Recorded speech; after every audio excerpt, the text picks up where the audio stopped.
Welcome to the EPARTRADE Live Tech Webinar using racing as the ultimate laboratory. And it's all about oil and lubricants for racing applications. We have with us Joey Cabrera, Technical Director of Motul USA, Alec Wolff, Technical Manager of Motul, and David Aronson, Commercial Director and Co-Founder of the Dragon Speed race team, active in IMSA, IndyCar, and Le Mans competition. I'm your host, John Kilroy. I'm Chief of Content and Audience Development for EPARTRADE. And we're having fun with these webinars. We're really happy to provide the service to the racing industry at no charge. These tech webinars and webinars on business education. As you know, at EPARTRADE, we basically digitize the entire racing industry around the world and put it online for you. 25,000 racing organizations at your fingertips. And the concept is just to make it much easier, faster, much more productive to source race technology and suppliers. We're not an e-commerce site, but you can go and find something that you're very interested in, and within the platform, you can punch a button and be in direct contact with the supplier. In addition to the smart sourcing software, we have technical videos, technical papers, the latest new products. As soon as a pro account supplier adds a new product to their showcase, it goes right to the homepage of EPARTRADE. So EPARTRADE is a good place to go if you have your morning cup of coffee and just kind of scan what's new, and we'll keep you current. Another service we're excited to bring to the racing industry this year is Online Race Industry Week. So it'll be November 30th through December 4th, Monday through Friday. And it's a terrible year for the industry trade shows. So SEMA and the PRI show have been canceled. But the industry needs that moment in time where it gathers together after the one racing season is over, and before the next, to try to reevaluate 2021 product line introductions. So we're going to put it together for the racing industry. The theme is All Together Now. We'll have 8 hours of webinars just like this, Monday through Friday. And then if you go to epartrade.com, you'll just find all the 2021 new product line introductions for racing. So you'll be able to solve technical issues and gain business insights to increase revenue and profits with the webinars. And then go find out what's new for next year at EPARTRADE. We're working with Racer.com and Racer Magazine to develop some of these webinar presentations. And they have a list right now that's spectacular, so we just have to lock it all in. We locked in Brian Hurd the other day for a webinar on how to develop a successful race team. So that'd be cool. And when I talked to Paul Fanner, Racer, he says his goal for Online Race Industry Week is basically to reboot the racing industry for 2021.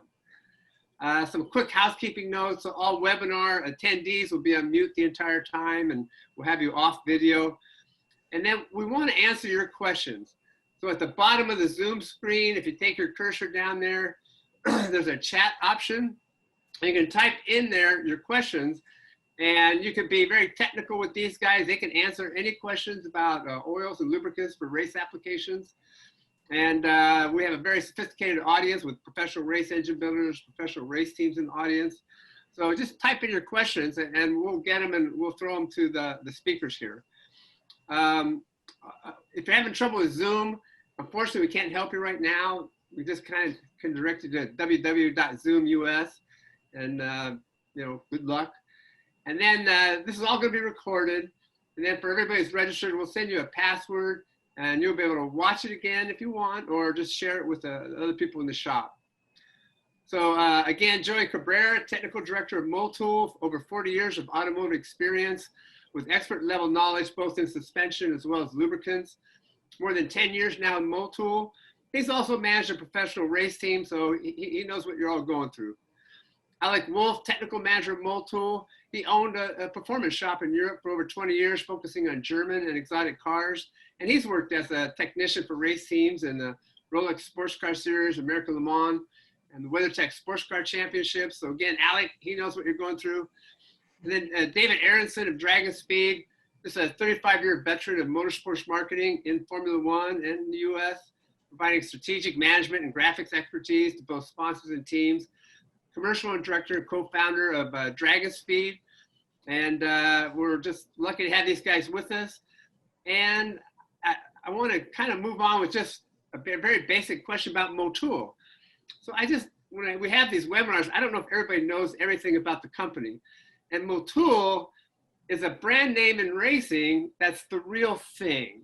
So I kind of want to say that sometimes there's oil companies that sponsor a race car, and I've heard this as a story, and the crew chief will pour the bottle of oil into the engine with the logo on it, and it's not the sponsor's oil in the bottle.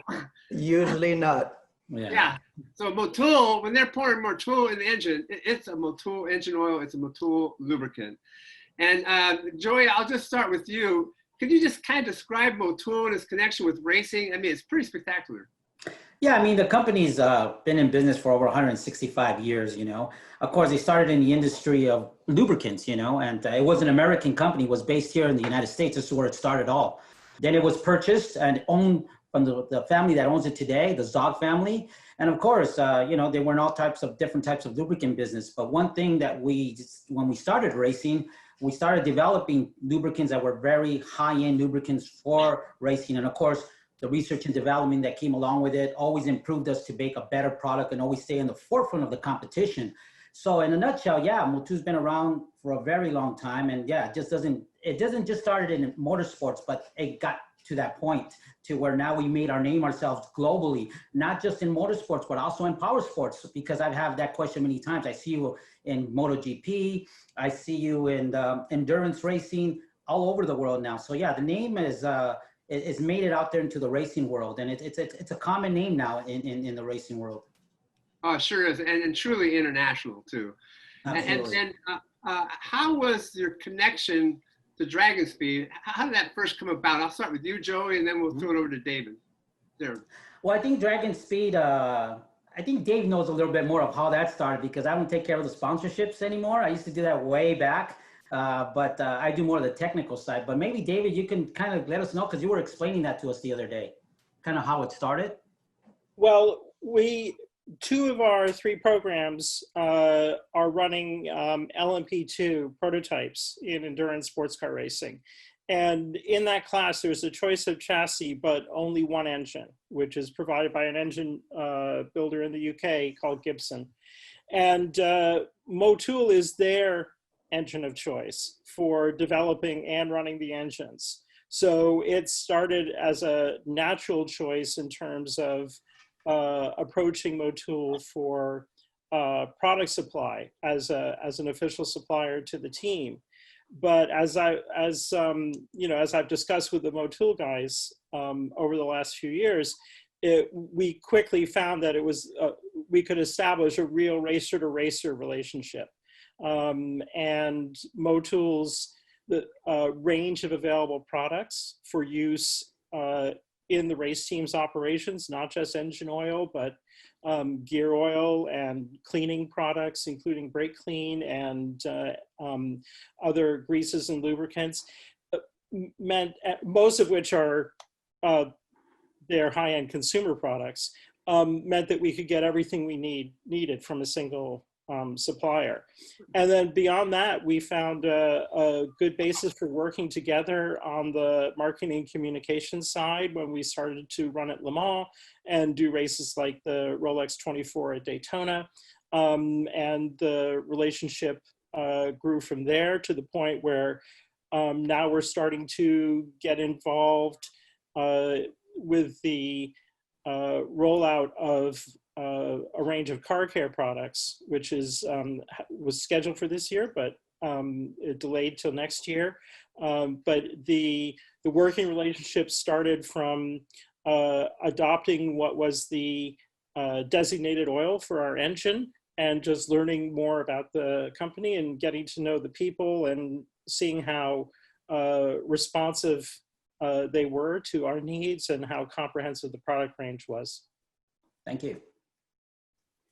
Yeah, the Gibson Technologies, the motor supplier, you know, sometimes I'm not aware of everything going on in the world, and I look them up, and what a fantastic company Gibson is. Yes. Yes, they are. Yeah. So go ahead, Joy, tell about the history of Gibson.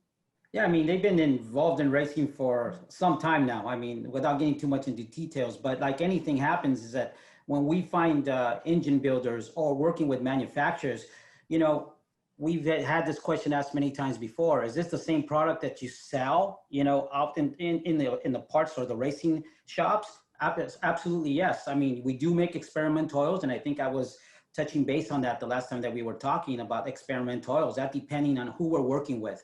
But yes, I mean, Gibson has that reputation. So they look for companies like ours that make sure that their engines could withstand what they have to go through, like a 24-hour race, you know, to make sure that they have a product that could withstand that. And of course, there's testing in between that. It's not like, here, just try the product. We have real high-skilled chemists that work with them hand in hand. And this is how we develop relationships with not just manufacturers, but engine builders too. So yeah, that company is like, you can see how many engines they were running at the 24-hour race. Yeah. Can you say some of the technical characteristics that Gibson are looking for in the oil when they're developing the engines? Because I've been exposed to some of the things they're looking for, and it's pretty interesting. Yeah, absolutely. I mean, when they look for a product like ours, they want to look at the longevity of that engine, how well it's going to work under all those stress points that I was talking about over a 24-hour period or any type of longevity racing.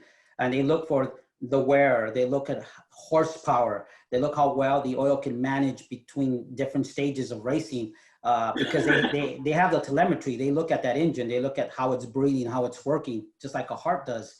But that's what they look for, the stability and oil pressure and the fume resistance. After they take the engine apart, they look for the components that supposedly sometimes wear in different situations, where we've had this testimonial back many times that the 300V has done its job. You know, we saw less wear of this and that. So yeah, there's a lot of things that they look for, but the number one thing is that when they put the oil to the test, the major things that they focus on is to make sure that oil can take that type of beating, you know. And we get that question asked with the 300V. Well, you know, there's no API or any ACA, or it's not bound to any type of manufacturer as far as an approval. No, this is a true racing oil, and it's formulated that way. And that's what we give Gibson, a true racing oil, not a service oil that, you know, that we have that has different approvals and has regulations from the ACEA or API and standards like that. No, this is a true racing oil that has been proven in many, many types of engines and many tracks around the world. I love the phrase experimental oil, and it kind of puts the engine oil up there in the level of all the other parts in the race engine as something that needs to be reconsidered and reviewed constantly for opportunities to improve. So that's very cool. Now, there was a Motul racing lab at Le Mans, is that correct? Yes. And what does that accomplish? Mr. Alec, would you like to give him a little breakdown on that? Well, mainly the lab is a way for us to help our customers to as well investigate the health of the engine. So knowing that, you know, having a deteriorating engine eventually will incline for the competition to be a little bit less pushing towards the winning, or you can lose a race because of the engine. So the lab is mainly a way for us to help our customers and as well make sure of the health of the engine and sometimes even transmissions. So that is a peace of mind that a lot of engineers like to have on the racetrack. And that's why we like to offer that to our customers. And as well in Petit Le Mans, so we are designing a way to have the lab as well so we can do tests not only for our customers, but all the race teams, and as well if we have enough time to get a little bit of consumers, so we can show the properties and why to do oil analysis. Oil analysis are like blood tests. You check your blood and you see what is negative about it, and you can proactively fix the problem before you have a catastrophic failure. So when you get an oil sample, the analysis of the metals and the quantity of metals that are present in the sample can give you an early warning of the failure of or weakening of specific components, which is why it's such a valuable tool. Right. So you can literally save your engine from a blow up, a catastrophic failure, like Alex said, by using this analysis to monitor what's happening in the engine. It's a fantastic tool for race teams, and it's an approach that's was first introduced in Formula One about 25 years ago, Yes. which Motul is now bringing to these other forms of racing. And in a lot of ways, it's even more appropriate and necessary in the endurance races that we participate in than it is in the sprint races you have in Formula One. Yeah, you're absolutely right. I mean, like you said, in endurance race, so many variables can happen, and keeping a report card on that engine brings a lot of information, not just to the technicians that are working on those engines, but also to the oil company like us to have a lot of that research and development, how our product worked over a 24-hour period with all those different scenarios, which is, you know, live testing. It's real-time testing, and that's what's important, because you can do a lot of testing in dynos and stuff to get certain points, but when it comes to the real racing, you can never duplicate that. I'm sorry, but I'm a big believer that real time is where you get most of your information. And I'm sure you guys could agree with me on that. Yeah, with the weather changes, temperature changes, the oil suffers a lot, and the engine as well. So there's always at different races, it could be in the same place, but different temperatures. So you will have different readouts from the oil analysis. So, you know, constantly monitoring those parameters, it'll give you a good mapping, and it'll give you give the engineers or the chemists the valuable information for them to start formulating the oils that we have nowadays. Yes, and some of that research and development, yeah, it does make it to our service products, because I get questions like that asked at the tracks when we have a booth there, and somebody comes up to goes, well, come on guys, tell me, how much difference is a racing oil and a service oil? It's a big difference. It's a big difference. And I sometimes break it down because I have time to talk to the consumer, and sometimes they go away, okay, I didn't know that. I thought oil was just oil. How we wish, right? But it's not that. It's more complicated than just oil being oil, you know? Well, and even though our 8100 sometimes is used by certain manufacturers on or race teams, Correct. Because they have the approvals from the manufacturers. So of course we cannot state which ones there are, but they are using as well 8100 that are supposed to be service products in their race cars. But that goes to show you that the level of a performance product for street applications at what level to, they just don't meet the standards, but they always try to go above those standards. And I'm talking for a product that you service your car for everyday driving. So yeah, the high-end products, that's what we always focused on. And that's why racing has been so important for us since we've been involved, because that's where we get a lot of our research and development, and that makes it over to our service oils. The pressure of competition in racing is what makes this a really fun industry, because it's really hard to stay current, to stay ahead of your competitors, but that's what it's all about. And if you can stay ahead, then you can bring all that right down to the bottom level of consumers. And it's interesting to view engine oil as something that it can be obsoleted as well. So in other words, if you're using the same engine oil that you used 10 years ago, that's like using a race part from 10 years ago, and it may very well be obsolete. Is that fair to say? Yes, it is very true. Yeah, well, without getting too much into racing politics, LMP2 being a step below the top class in both IMSA and FIA competition, we are occasionally subject to rules adjustments that affect the permitted power output of the engine. And when that happens, it's back to the dyno for Gibson. I suppose, Joey and Alec, that sometimes that can lead to some reformulation of the oil as well. Oh, definitely. And nowadays, with the new technology coming with after treatment systems, even race cars will start applying after treatment systems. So it's not like you can have any type of oil with high zincs or saps. So you'll be able to use and utilize on the race car too. So we have to eventually evolve with the nature of races and the laws and the regulations, so we can fit to the profile. So, and that's coming soon. with racing oils specifically for after treatment systems.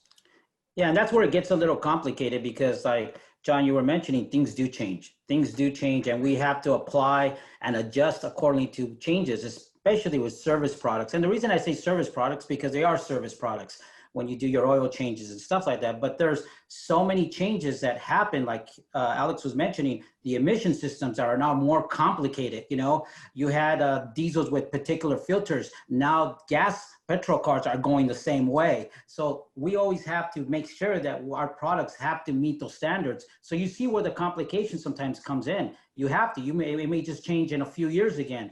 And there we go again, we're changing. Who would believe now that, you know, when you see a Toyota that viscosities are 0.16 or 0.8, you know, you're like, man, that's water. What are you guys pouring in?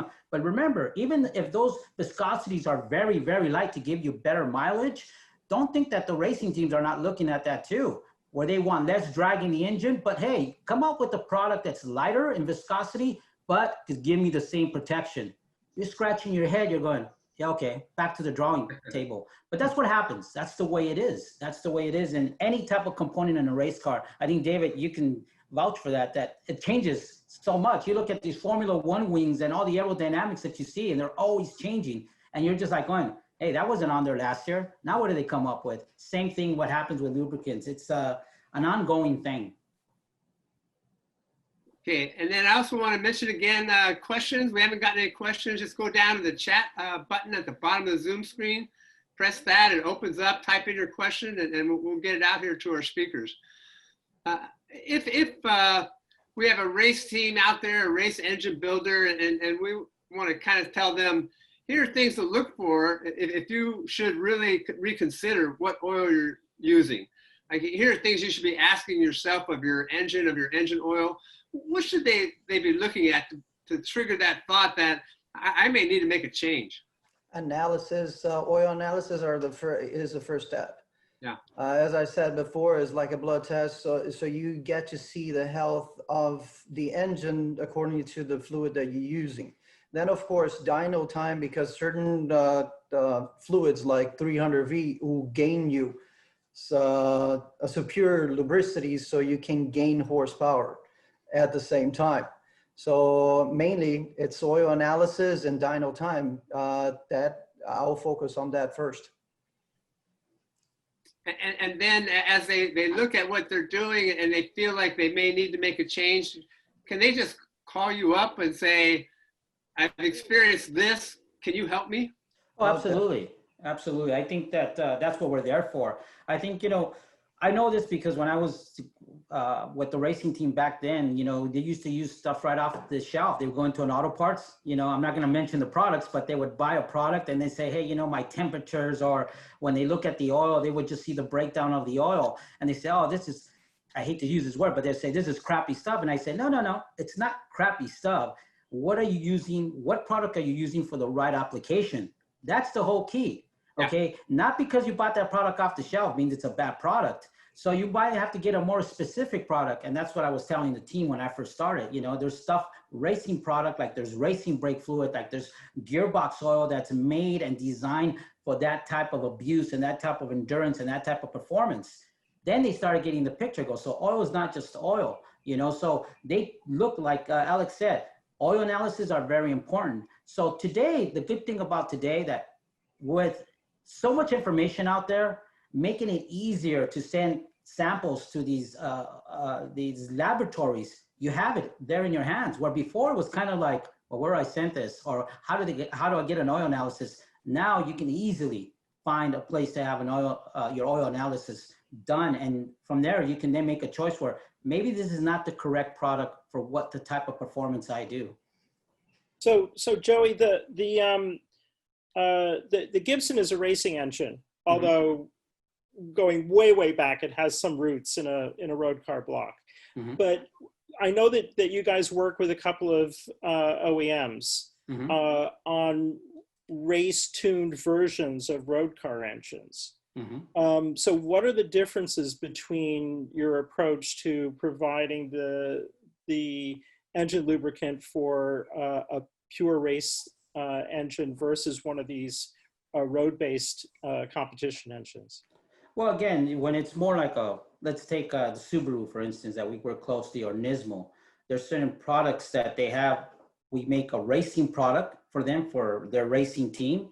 And they may have a car that came out like the, let's take some of the Subaru service products that we make in the Asia Pacific market, where they still have to be looked at as a service product. A lot different from the product that we would make a Nismo racing product, a lot different. One has those regulations, like I talked about before, that we have to meet and we have to apply by it.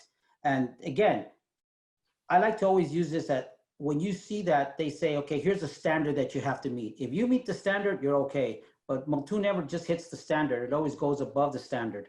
And if they need a racing product, then we work closely with our chemists and their engineers to develop a product that's just for them, for those engines, because they're doing research and development. They're looking for something that works for them. So there is a big gap, maybe not as big as people think, but there is a gap between a service product and a racing oil. So yeah, they'll dictate to us what they're looking for. We put our chemists together to come up with that solution.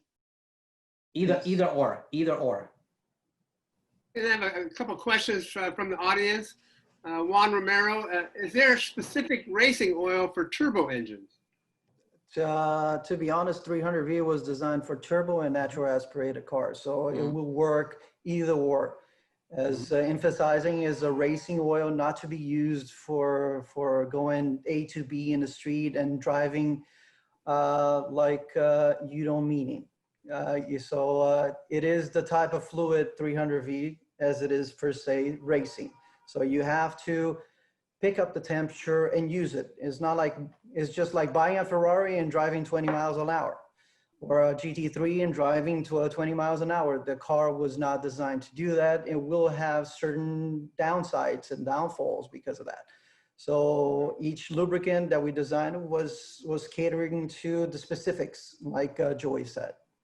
Yeah, that's a very good question, because we get that question asked too. You know, do you have a turbo oil? I've had that question asked many times. Of course, now with turbos becoming a big player again in everyday cars, yes, we still have to make a product, especially the 300V, that can take those kind of temperatures, especially on a turbo. So yes, we make product that's very specific, that has even a higher standard to meet those applications that are out there in the racetrack. But let's not forget the turbos that come on your everyday car now. Now they're that popular. We got to make a product too that can meet the demand of those driving habits, or somebody that buys a car and modifies their turbo or modifies their engine. Again, yes, basically all the products that we have, when you read our technical data sheet, it will say normally aspirated and turbos, direct injection, and so on and so on. So yeah, they're designed with that in mind.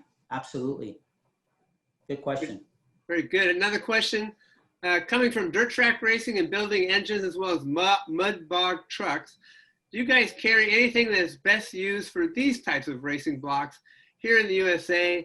Anything that he could tell people in his area to consider using your products? So kind of dirt track racing and the mud bog trucks? Well, You know, go ahead. oh, well, it's depending on, like I said, in the application. So since it's racing and high RPMs and high temperatures and high abuse of the engine, yeah, 300V will be perfect to do that. So always depends on the application. It doesn't matter if it is dirt road, it doesn't matter if it is racetrack or street driving. Is what matters how you gonna drive, the driving habits, styles, and the demand that those styles will request out of the engine. So mainly that is what I would focus mainly on it. Yeah, especially with dirt, you know, dirt tracks and everything. Just remember, you're breathing everybody's dirt. They're racing very close. They're going sideways, ain't straightaways. So just imagine, it's funny you said that, because I used to get involved with a lot of dirt track guys, and they said, you know, when we use 300V or even your 6100 product, we can see we can go, because they're dry sumps, you know, some of those are up to 14 to 15 quarts of oil. That's a lot of oil. You know, so of course they're probably on a tight budget, so they want a product that they can see that can first protect the engine, okay, take the abuse, but not change it as often. And that was a testimonial I was getting back with the 300V, and even the 6100 said, hey, after I should change it after maybe every 2 races, but now I change it every 3 races. I've done some oil analysis, and boy, your product is still together after that abuse that I've done, you know. And I said, yeah, that's oil that can take that type of beating. And not to put down anybody's product, no. But I know if you tell me you need something very specific for the type of racing you do, I will show it to you. Here you go. And that's from our brake fluid, our gear oils, and of course, our motor oils. I love these answers because it elevates engine oil up to all the other racing parts. Mm-hmm. You just have to be current. You have to be current. And absolutely. Current as of this year. Here's another question. Looking at bearing clearance to viscosity to use in, say, a 360 or 410 sprint car dry sump system, then compared to a wet sump system, what changes should be made? Well, depending on the clearance, I mean, I always start with the OEM manufacturer recommendations as far as viscosity with the clearance. If you start playing with the clearance and opening up, of course, the viscosity has to be it had to be played along with it, but so next to an oil analysis, because sometimes depending like 300V, because of the strength of the oil, you don't have to gain or up the viscosity in certain cases. That will gain a little bit of horsepower because you don't have that heavy viscosity running inside of the engines. Yeah, tolerances are very important. I'm glad you brought that up. You know, we get, again, a lot of those kind of questions, especially with engines now. They're more modern engines that have real tight tolerances. You have to be very careful when you're playing with viscosities, because if you go to something that's very viscous, it can cause those issues of more drag and actually losing horsepower. And if your engine has to work a lot that much harder, well, those temperatures are going to start rising up. So it's funny that now, you know, when I started at Motul over 15 years ago, I remember 2050, 1550 viscosities were very, very popular. And as you saw engines becoming more, you know, more modernized components, lighter components and whatnot, viscosity started dropping. But take that in mind that, yeah, tolerances are very important to know. I mean, it could be a big difference when it comes out to the racetrack, when you have something that's too viscous, because they say, well, I got to go and race 12 hours. I need something that at the end of the race, I would still have, you know, a film there. Well, yeah, but you got to be careful on, again, engine builders, I'm not going to teach them that. They know that. They know what tolerances they can play with and what viscosities match that. But for the guy that's more just starting off, call us and we will even help you with that too. Definitely. Great. Thank you. I love the idea of just calling you and getting the question answered. That seems pretty easy. What are your thoughts on using oil additives to help with heat buildup, wear protection, and oil longevity stability? That's another question from Ryan. All right, there you go, Alex. Well, that depends on what you want to accomplish with that. If you have a brand new car and still under warranty, and you have to cope up with the OEM approvals, I would not suggest any additives because we'll change the additive package and you will lose your warranty. If you have an older vehicle and you want to use a semi-synthetic blend or something like that, and you want to boost it up, the oil, yeah, maybe you can use a little bit of additives. But once you have already a set formulation and design for the application in hand, I usually recommend not to play and not to add anything, because the chemist had been designed for a very long time. Certain formulations bringing from sometimes racetracks or manufacturer specifications, so we can put this formulation together. So once again, it goes depending on the application.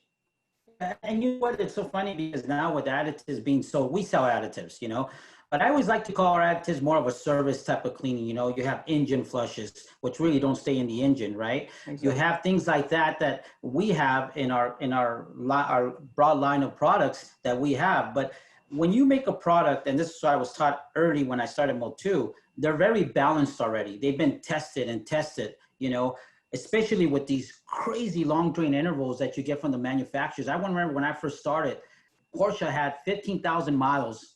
And I used to talk to my neighbors that had these cars. I go, did you change your oil every 15,000 miles? And they look at me and go, you crazy? 15,000 miles ago. No, are you kidding? I change mine every 6 to 7. And you know, the norm is that when you go to all of these smaller shops, independent shops, that's the norm, between 6 to 7,000 miles, you know? So again, but our products do have to meet that demand, just to let you know. So we try to stay away, especially if the engine is new, you don't have a lot of miles on it, we try to stay away. Some of these additives sometimes are to fix a problem, a quick Band-Aid. Just remember that too. So we got to be careful, because sometimes they'll say, well, yeah, you know, like especially some of the classic cars, there was never told, or there was never announced on the news globally, guess what? ZZDP levels are dropping. For you guys that have classic cars, watch it with your cams and blah, blah, blah. That was never mentioned. It was all because somebody went to the auto parts, put the same product that he was buying, that 530, and then he started seeing his cam starting to wear out, or components that needed that anti-wear additive. What happened here? What happened here? Well, again, not that it was bad product, but it had to meet certain standards for the new age of rules that are out there. Yeah, and just to be clear, the additives that we are talking about is the additives that add anti-wear additives and the extreme pressure additives. So it's not something that will clean the engine, that they still so call themselves additives. So completely different one from the other one. Yeah, and if you need a product, like again, we have in our line of products, we have the right product if you're looking for that. If you're looking for a product to say, hey, I have a classic car, I got a classic product that has those components a lot more than a product that has to meet a certain standard for today's engines. You want a racing product? I have a racing product, you know, that meets those types of performance levels. That's what good thing about Motul. We cover it all. That's for sure. I've looked at the product line, and it just stretches from one part of the race car to the back of the race cars. Correct. Fantastic. Here's a question from Jason. What signs in the oil test results can help you understand if you can benefit from a lower weight oil, for instance, or vice versa?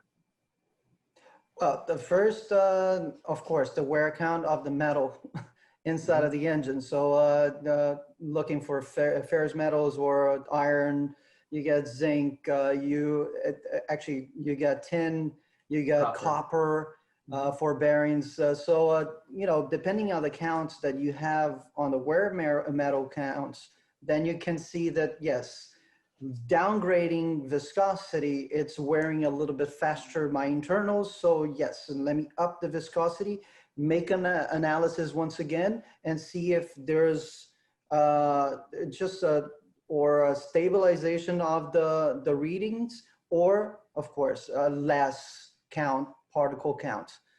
So that's what we usually pay attention to it. So just the health of the engine.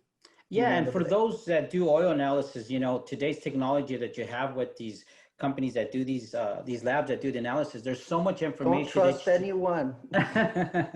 There's so much information you can get, so you to know how to read it. That's the most important thing, how to read an oil analysis. Because someone just look for one number. Oh man, it's bad. It's already, wow, did you look at the other stuff? All that stuff indicates something. So what I try to tell the consumer, and I try to explain to them, if you're going to start doing oil analysis, kind of read up on it, or call me and I'll try to help you to see, hey, this is what's going on.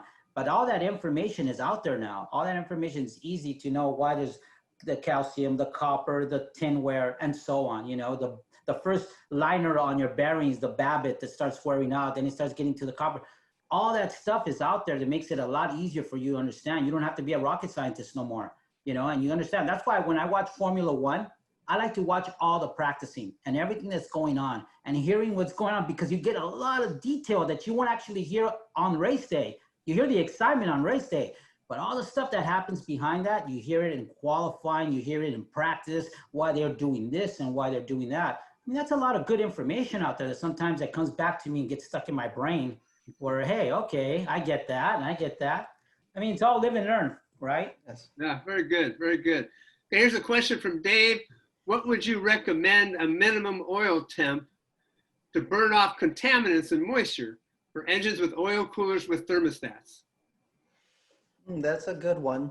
So I usually recommend to get the moisture out of the system, at least to drive for 30 minutes to an hour, the car. Because if you just park the car, assuming that that's what he's asking for, he parks the car in the garage and he leaves it there, and eventually moisture mixed with the oil. And if you just leave it there, the moisture will be on the top layer of the oil usually, and it will be prone to corrosion and other side effects. So the best way to do it, what I recommend for everybody to use their oil once a week. If it is just a collectible car, once a week, just crank it, leave it idling for 30 minutes. That should take care of getting the moisture out of the system. My recommendation always to drive the cars, because even idling, you cannot duplicate what you have on the road conditions. Even though you have cooling, proper cooling, driving the car, but idling, there's certain downsizes or or negative aspects of just leaving the car idling for 30 minutes and doing that every week for a year charge. So it's usually the fluid gets polluted in this 30 minutes because the seals on the rings are not properly sealing. And as well, you know, the temperature has to be picked up even further than the majority of the times idling the car. Yeah, and that's something that, you know, it's funny you say that, because that's one thing that causes sludge. You know, when you don't burn up that first layer of moisture that sits on top of the oil, and where's that moisture comes from, depending on where you live, it comes through your tailpipe, it makes it in. And when you have the car sitting there, and like he says, it's not just good just to crank it and just say, okay, I started for 15 minutes going back in the garage. No, take it for a drive, you know, burn it off. Let that temperature start rising up in the 220 part. You know, some cars get, you know, that's what they run normally. But what I'm saying, once you get all that contamination, that moisture burned off, you're fine. But 15 minutes, 10 minutes, it does a worse job, because now you've created condensation. You created more condensation that's going to lay on top of that layer that was already there, and it causes more issues. And that's what starts creating sludge. That's one part of the recipe that creates sludge. So yeah, you want to burn it off, take it for a drive. Yeah, another question, and somebody had kind of what they thought was a strange experience with Motul ester-based engine oil. And so they said they took it to a laboratory, and the results came back and stated that there were no esters at all in the oil. So can you explain what happened there? Is that a mistake, or? Well, let's put it this way. Yeah, they were using Blackstone. It's not my favorite. Let's put it this way. I like to choose places that are biased of a type of oil. And to be honest, every single oil out there in the world will have a little bit of mineral, a little bit of group 3s, group 4s sometimes, or group 5s. You're never going to see a pure group 5 oil, because in the end of the day, it is a chemical, it's a chemistry. So there's a bunch of chemicals put together to make this formulation. Certain aspects of it come this way. And yes, it does have, let's put it this way, 99% of esters on 300V, and but there's 1% of mineral content. And to be honest, companies like Blackstone, a few other companies that just invested $200,000 or $250,000 to get their equipment in, and then eventually start doing it. That's how they started. You know, there's some skeptical beliefs in that, and sometimes not a right guidance of how to analyze and how to read properly certain formulations. Yeah, and that note, Alex, I think I'm going to throw this in real fast. When somebody says, hey, I didn't find esters, or I didn't find that group. Okay, so then show me or call the company and say, how did you come up with that? Because to find out different analysis in oil, okay, you have to go even further. Electric analysis, all different types of analysis to find if they have esters or percentages of certain types of groups mixed in that formulation. But if you get just a regular analysis, it ain't gonna tell you anything about group 1s, which are minerals, group 2s and group 3s, group 3s, which are synthetics or semi-synthetics, group 4s, which are what they call 100% synthetic, or your group 5s, which are esters. It's not gonna tell you that. You would have to pay a lot more money to break down that formula to get every ingredient out of that cookie. You see what I'm saying? And it goes further than that, because I've had this question, you know, I send this analysis in, I don't see no esters, I don't see this, I don't see these groups. I go, well, you're not going to get it. You're going to have to pay a lot more money for it to break it down and to really get down to the core. So depending on what type of analysis that he got, if it was just a standard analysis, believe me, there's no, you won't find it in there. Yeah. It has to go further than that. $25 is not going to cover for a good analysis. You know? Let's put it this way. And again, so that'd be great if he could contact us. We could explain that to him more. Then it takes more of that. But yeah, 300V by far, it's the Ester core. It's that's the foundation of that product. Okay, so when you're looking at oil analysis, you want to be selective with who you work with, is what we're saying. Yes. Definitely. Yes. Okay, and then the race engine lubricant is based on Ester core technology. Mm-hmm. And why don't we just kind of walk through that so we know what that means exactly? So Ester core technology, it's a proprietary formulation from Motul that involves multiple different group 5 oils put together to make this base oil before putting additives, before actually doing the final formulation. So that's pretty much as far as we can, of course, give to the public. There is a lot of group 5s mixed, put together to create this base oil, and which is the biggest strength on the 300V. Yeah. So like you said, you know, it's several synthetics and esters are put together to give that ester core, to give it that level of performance. We came out with our own proprietary formulation that we're not even told certain things of it because it's very top secret. But again, anybody, Shell or Mobile One, I'm sure they can get it and dissect it. I'm sure they can. But that formulation of esters, the advantages that esters have, because esters have been around for a very long time. Aviation uses it because of the fluctuation of temperatures on the tarmac, very hot. Sometimes that plane gets stuck there for 30 minutes delayed and the engines are on, and then it goes up minus 36. So just imagine that fluctuation in that oil. So our esters come from different sources, you know, mostly some of the vegetables that we used to use before, because we've changed the formula. We've upgraded that formula. But esters are very strong, very difficult to shear. And the reason I say this, because I've had this question asked, when you say shear, Joey, or maybe the technical guy, he understands it, but I said it's easy. Get a piece of paper, rip it in half, very weak shear. Try to get a credit card and try to rip that in half, very strong shear. You can't rip it. It's the same thing that happens with that oil film, very difficult to rip. So esters have the advantages that they protect very well under hot conditions when those engines are running high in temperature, okay? And also it adds to even some of the horsepower where they've seen horsepower gain. So esters have a lot of advantages. Very expensive. Yes, it's more expensive than a group 2 or a group 3 or even a group 4. So yes, there's advantages that we saw with these esters, and we're always, again, evolving in that formulation to make it even better. And believe me, I've had nightmares when they told me one day, hey, we're going to change from our double ester to an ester core. Why? It's not broken. It works awesome. But again, I have to leave it in their hands. And I see why, where our performance level makes it to the next level of that technology. And to complement what Joey just said, it's intimately about having a group 5 is the film strength. Film strength is actually what separates metal to metal.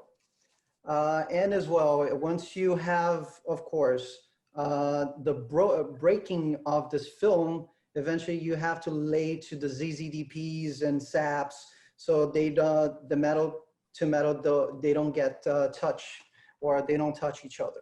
So film strength is the most important part of an oil formulation that is the least watched and is the least sought after from everybody in the street, or is sometimes even the motorsports side. They don't know how it works. So higher the grade, and when you say group 1 to 5, just think the 5 will be 5 times stronger than the group 1. So it's just give that more, that robust coverage. That's why sometimes you don't have to play with viscosity going with the 300V, just because of that. The film strength is so tough that is very rare to wear out. And on the racetracks, that's why we have the lab and we get that information. We get to see sometimes the wear count of ZZDP or SAPs. So you don't get to see any wear out. of the ZZDP counts because the viscosity or the film strength was so strong that didn't break viscosity and didn't need to use the ZZDPs. So is the reduction or the control of frictional losses in the engine coming from the film strength or the viscosity or both? Well, the additive package helps a lot on the horsepower gain. So it's more towards the horsepower gain is a little bit more towards the additive package, but the strength is the base oil. Yeah, and anytime you start seeing that the oil is starting to degrade over a period of 24 hours, I mean, too bad we can't show you this graph because they've done these tests where you can see that maintaining that viscosity, retaining that viscosity, the retention of it, shows you that that engine loses very little horsepower. Everything has a peak, right? Because yeah, that product is going to start getting a little depleted, especially in a 24-hour race. And then you can see how it peaks and then it peaks down, but it loses very little over a 24-hour period, okay, of engine performance. That means that oil is doing its job, because when they start seeing that oil pressure drop because the viscosity is getting broken down, breaking, that's when they do the sign of the cross and saying, we're going to have an issue here. You know, so yeah, I've seen that actually. There are tracks, I've witnessed that too. But when the 300V, we've seen that consistent overall. You know, it moves, but very little. It retains that viscosity, and that's very important. And that's what they look for too, to make sure that it can take that type of abuse over a long period of time. My understanding is that 300V product was introduced in 1971, and I think it was the first fully synthetic oil on the worldwide market. 100% synthetic, yes. Yeah, 100%, yes. That's something Already, on the resume. already basing ourselves in the group 5s Yes. and esters. Yeah, we're known for that. That's our MO. You know, we're known for the esters. People go, oh, you're the ester company. Now, no, well, let me explain. It's not just, it sounds funny when they say you're the ester company, but no. Yeah, we work with that technology, and we're always, again, improving on it. Absolutely. Okay, and then Motul has a broad product line. And so we have professional race engine builders, professional race teams listing right now. Is there something new in the product line for racing applications that everybody should know about? Mm-hmm. So the line is pretty, go ahead, Alex, go. I'm sorry, buddy. There's in the pipeline some for not the professionals, but as semi-professionals, DCTFs, so dual clutch technology fluids coming up for racing applications. There's a thought out in the future eventually to formulate 300V with the lower SEPs for after treatment systems, that it is on the pipeline. Yeah, so yeah, we have a line that covers everything from, like I said, the motor oils. One thing about the line, you know, you have our racing products, which is the 300V, our Gear 300, our brake fluids. Let's not forget about brakes. That's very important. So we have brake fluids with a high boiling point that are just designed for competition. And of course, we have our service products too. But our racing line is very exclusive because we do have other components that you need that are performance orientated and formulated for competition at its highest level. Okay, and David, I want to ask you a question about going racing in this time of pandemic. I want to say, first of all, thank you for going out there and still rolling the cars, still competing, still racing in what's essentially a dangerous time. But if you weren't out there racing, there's no racing industry. So thank you for keeping it up. What's it like out there, David, when you go racing? Well, I have to be honest, my wife is an MD, so there's a rather clear household policy on no races for me until there's a vaccine. So which I'm quite happy to accept. But I did make it to Daytona, where we won the LMP2 class, and we had quite a few of the Motul guys there, which made it even more fun. But our team principal, Elton Julian, also one of the founders of the team, has done an amazing job this year to keep the team together. We had quite a complicated plan going into the season before the pandemic, with lots of moving parts, to essentially keep one crew fully employed for the season, where we had our main series in Europe, the European Le Mans Series, with just 6 events, our series in the US, which was the LMP2 class of the WeatherTech Sports Car Championship, which was also 6 events, not including the Rolex 24, and the Indy 500. So between those 3 programs, we had enough events to keep a crew fully employed. And you can imagine the kind of havoc that was wreaked on that plan by the pandemic. So Elton and our wonderful, dedicated crew really pulled together, stayed together. I think we lost 1 person in the course of the last few months. And we're carrying on as best we can. And knock on wood, nobody on that crew has caught the virus. And we have, I mean, with Le Mans last weekend, we're very much over the hump as far as the schedule is concerned. The only definite race we have left is Sebring in November. Unfortunately, we can't get we sent our US car to Europe to run Le Mans. We can't get it shipped back in time to run Petit, unfortunately. We're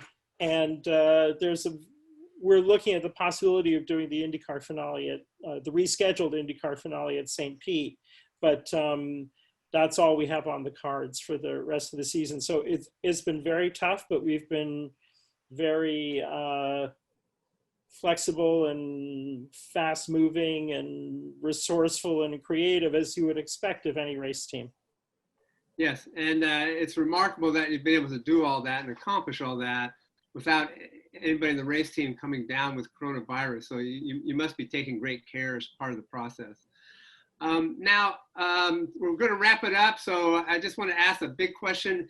When you think of this opportunity to kind of talk to the racing industry about Motul, is there anything we haven't talked about that you want to talk about? And Alec, is there anything we missed? Well, there's a lot to be discussed that we can go for hours here. So my suggestion is contact us, go call our main office, get our contact informations, contact us straight so we can have one-to-one conversations. So sometimes it gets further down and sometimes it takes time because we recommend something, they do analysis and they go for it, they bring it up to us, we get to read out, and it's a process. So that's my only suggestions. Contact us, we're always available. Very good. Joey, anything you want to mention before we wrap this up? Yeah, I think Alex pretty much said it all. I think I just want to thank everybody, and hopefully you guys can stay safe. And like he said, that at any time you have a doubt about our product in any shape or form, give us a call. That's what we're there for. And we'll try to help you to give you the correct answer, because that's what we love to do. So yeah, we're there. You can get that information very easy. Just going to our website or call the office and they'll give you the information from me and Alex. Absolutely. Thank you so much. And I just want to say good luck to everyone out there for the rest of the season, and good luck to all of us for a less disrupted or undisrupted racing season next year. Absolutely. Perfect. Thank you, David. That's one of the reasons why we want to do Online Race Industry Week is because Paul Fanner looks at it as a chance to really reboot the racing industry, and we kind of dragged our asses through this year, but we want to get to 2021 and feel like we're all racing again. So we just got to go through a moment and kind of recharge ourselves up. And one of the reasons we want to do Online Race Industry Week is for that purpose. We just don't want to miss that opportunity. Yeah, Paul and Racer are great partners for that. I've known Paul for 40 years, so. Yeah, Paul is, you talk to Paul and you always leave Paul thinking about 30 more things you should do in life. He really makes you think. So we're going to have fun. And this has been fun, and I really appreciate the dedication to racing and to trying to go fast kind of on a weekly basis. And all of us experience that, but it's really cool to have a big company like Motul in that ball game at that level where you're competing more or less like a race team to be the best every week. So it was great having you here. We could talk for hours, but we try to wrap it up within an hour. So thank you all very much. Thank you all for joining us. This has been fun and informative, and we'll keep doing it. All right. Thank you. Thank you. Thank you so Thanks much. a lot. Thank you, guys. Bye-bye.